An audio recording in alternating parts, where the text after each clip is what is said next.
Hello, hello, hello, hello. I got my little bonnet on, child.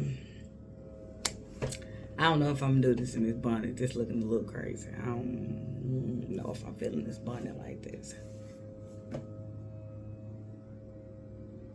But I'm gonna make another video after this about my arrogance. I just figured out I was arrogant. Oh my God.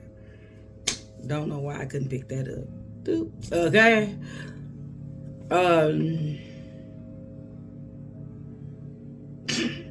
Yeah, I gotta talk about my arrogance. But right now I want to talk about humbling people. Humble the shit out of people. When people play with you, humble them. Humble them with the way you live your life.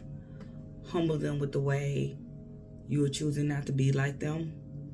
Humble them with the way you rise above. I swear,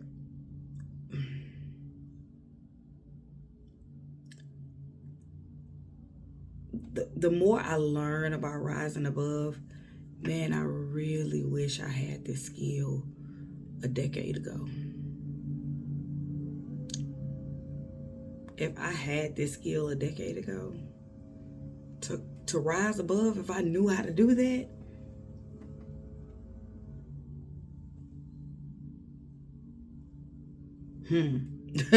be bad to the damn bone. Bad to the goddamn bone. Anyway, I know now though. That's all that matters. Wasn't meant for me to know then, I know now. How to rise above. How to put your feet down. How to sit in yourself and be like, you're going to have to get somebody else to do that one. That is not for me. And be honest about that. One thing,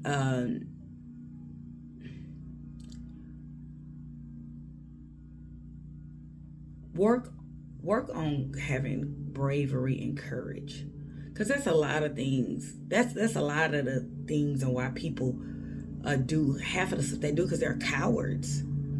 And cowards sound like a bad word. It really do. But all coward means you don't have courage. That means when you do not have courage, you do not have the brash and the boldness to stand up for yourself. You do not have the brash and the boldness to speak truth to power. A lot of those people with a lot of bravery and a lot of courage, they kind of have activism spirits. We always say that, like me and my homegirls that just can't sit on our hands. We'd be like, ooh, girl, I bet I was some kind of damn Black Panther marching, throwing. I probably a straight activist, because my spirit don't do well with injustice. It don't. And baby, let me tell you, I don't miss words with nobody. Jesus can come right on down from wherever he at right now today and talk to me, and I can sit down and have a conversation with Jesus. Do you hear me? What I'm telling you? I don't miss words with people. I don't. And I'm not afraid to speak truth to nobody. I'm also not afraid to talk to people to learn different perspectives, different ways of looking at things, because the moment you think what you know is everything, that's the moment you lost. It's better ways, efficient ways, more eclectic ways, eccentric ways of thinking about things to get a better view of it. If you think your way is the way, you're sadly mistaken. So I love chopping it up with people. I love talking to people. I love hearing people's points of view. I just don't want to interact with people all the time. Like, be around a lot of people in social settings, and when I was able to do that, I was a drunk, because the truth is, I didn't have a personality for that, but drinking would loosen me up, so it wouldn't be a problem.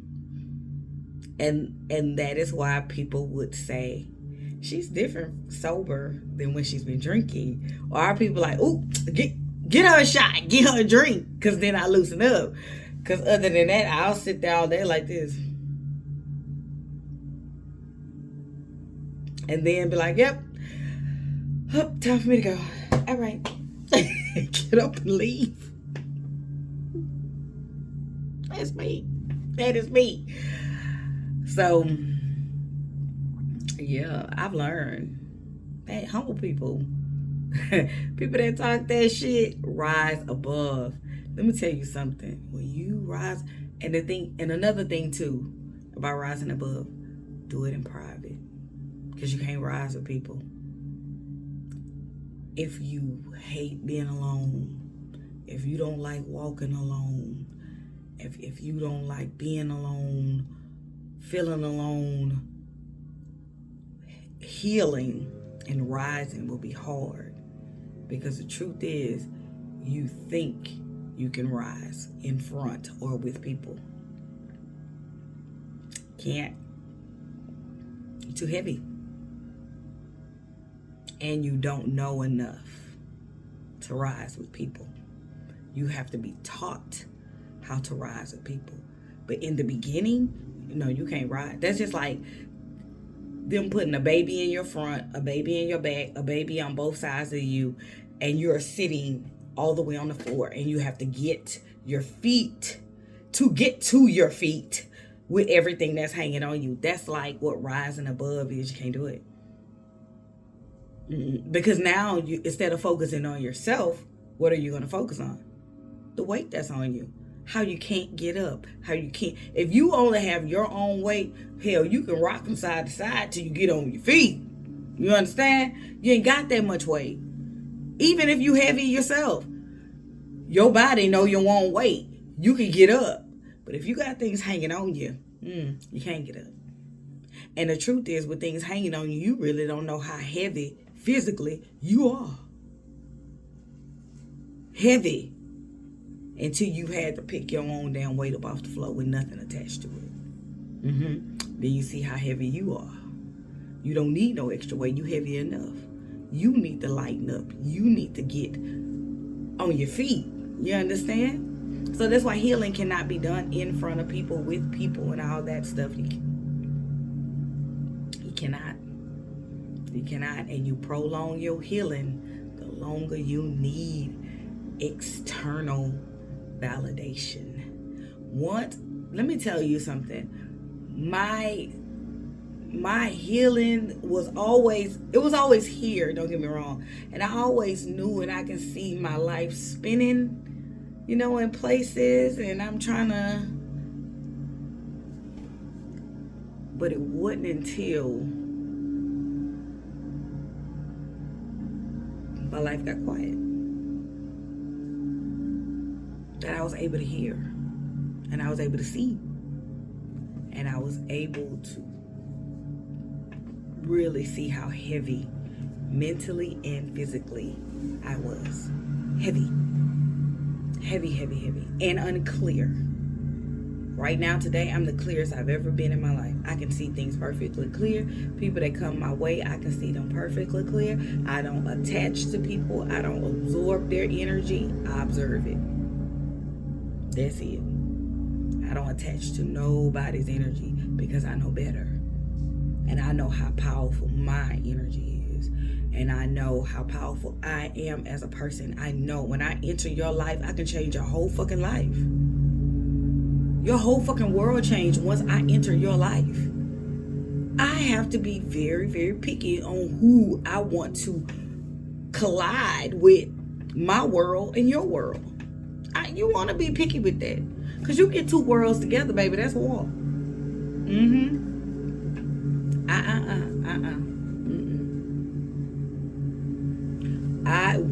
My whole goal and my whole mission to enter somebody's world and have somebody enter mine is that I have to be able to see you and see your world and see how what you have going over here can benefit me over here.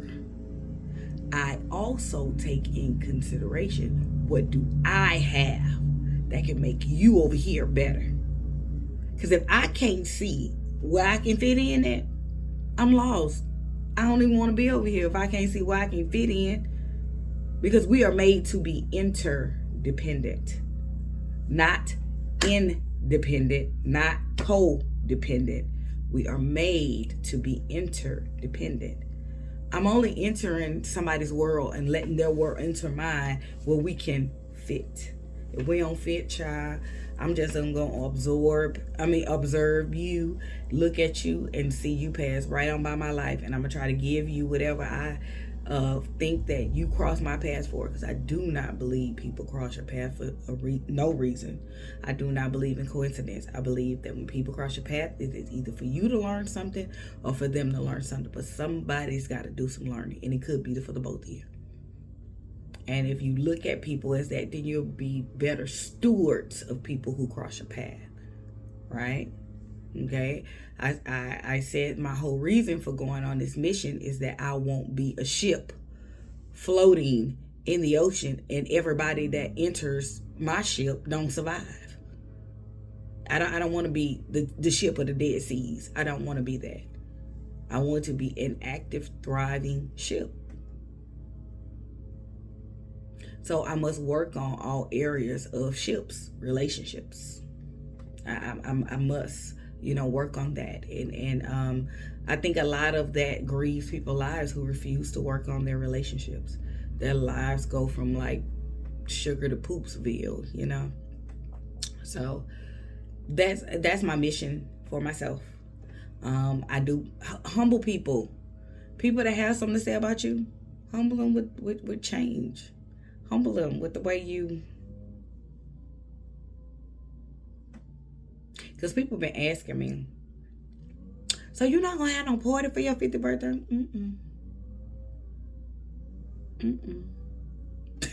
Nope. Why? Because 50 is personal. 50 is personal for me. Majority of my family who died didn't make 50. Cousins who I grew up with didn't make 50. And then you got some that barely scathed it. They got to 51, 52. But most in their 40s, that was the wrap. I made it to 50. With all the crap I've been through, I made it to 50. And not only did I make it to 50, I have a nice little portion of my mental health still intact. My body not breaking down. My knee getting better every day. Every day that I try new exercises and do new things, and I've even taken on there's a smoothie at Smoothie King that I'm absolutely obsessed with. It is called a lemon strawberry twist, but it have papaya juice and it's another juice in there. But man, you drink that smoothie, you will not eat. You will not crave food. You can drink that smoothie and be good for a solid 8 to 9 hours before your body be like, ooh, I'm hungry. I said, that's what I need right there. So, so I actually, I drank it for a couple days, and I looked at my body. I said, we may be on to something. I'm gonna go get one a little later on at about noon, because I drank a little coffee for breakfast, and I ate a little sandwich for breakfast. My eating window is 9 to 10, so I ate early because yesterday I would like to say I ate.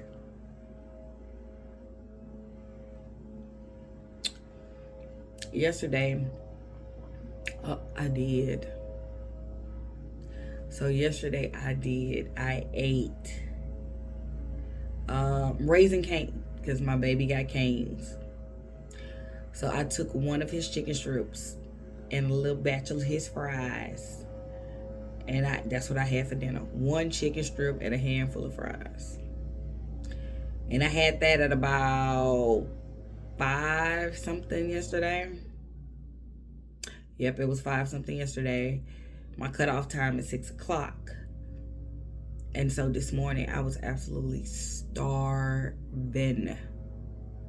Ooh, I was starving. I'm hungry. So I ate before my time. But I'm gonna make it up. Um, Drinking my green tea over there. I have a whole thing full of green tea that I drink, and I'm down to here now. So that's basically nine. It is 9:26. I'm in the middle of nine, so I'm kind of a little ahead. You know what I'm saying? So I'm a little ahead. Cool, cool, cool. But probably by noon, I'm gonna go to that damn Smoothie King and get me a smoothie. So more than likely, nothing else will be consumed as far as food, solid food for the rest of the day. I'll be done. But so I think I'm on to something with that. I really want to learn how to make it myself. Ooh, because that thing is like $11. And my ass is spending $11 a whop. I'm like, but what I'm thinking about doing is like making my own during a week or whatever. I need to make a batch of it where I could just scoop out of it and have it during a week. I need to figure that out to save $50, $60, however. Because on the weekend when I'm moving around, the more I have been training myself to, you got food at home. That's a way of training yourself. You got food at home. You do not need to eat this. This is not going to do, you got food at home. So I am training myself to where if I stop and get something to eat, it's what I really want to eat. I really want it.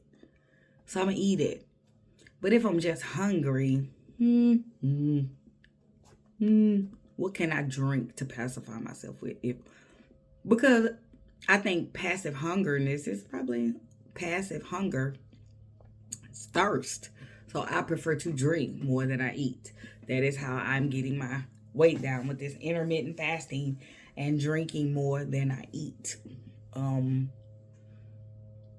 even on this healing journey, food that used to be so yum to me, I've been trying them and I'm like, how did I ever eat this shit? This is nasty. And I'm like, how did this food become nasty? Talking to a lady that I know, she does like holistic healing and all that stuff. And she told me, she said, baby, she says, this is one thing we underestimate. She said, we underestimate the power of healing. Healing will change how you think about people. It will change how you eat food. It will change how you smell. It will change how you hear. And I said, all of those things, all of those things for me. I remember my dad used to piss me off. Boy, I used to be circular pissed off with that nigga. Now, he have all the compassion I can give. I'm like, now when that happen? Because I know there's some things he'll do that I'll know him to be like, now look up. I'll be like, it's okay, Pop. He'd be like, huh? I said, it's okay. It's okay. It's okay. And he'd be looking at me. Because, child, I could be like, hey, nah. But now my dad be like, you all right? I'd be like, yeah, okay. You sure? Mm-hmm, yeah. Because I used to be so uptight. So uptight and high strong. Ooh. Jesus, that's why I had all that tension in my damn body. I was just uptight, high strong, more relaxed. more way relaxed than I used to be. People be looking at me like, I'm like, mm-hmm. And things I be like, when I know things, I be like, oh, that's going to piss me off. I don't want to deal with that. That's going to piss me off. And then it happened and I don't even be pissed off. I'll be like, when did it stop making me mad? And everything in my head be like, come on, growth. Come on, growth. I'll be like, yay. When feelings come up that no longer give me anxiety, I'll be like, yay. Yay. I'm doing so much better. Yay. Being emotionally regulated is the best feeling in the world. Being emotionally regulated just feel like freedom. It's the freeing thing. It's the most freeing thing ever. I know I started off with talking about humbling people, and then I went off to this, but it kind of goes together. You humble people with the way you change, because people have a way of seeing you. But oh, when God do that work inside, and you stay inside, then you pop out. What about it? Change is sexy. Change is the way to go. Because how you see yourself through your own eyes, people shouldn't be able to see you better than you see you. Like I heard this song yesterday, and it was like, if you could see you through my eyes, you'll realize how great you are. I don't want to be great to nobody and can't see it. God give me clarity and vision to see myself. Because the more you can see yourself, you build up confidence. You build up bravery. You build up sheer trust for yourself. Because you're able to see yourself doing the right thing. You're on the right path. So go in and go in. And thank me later.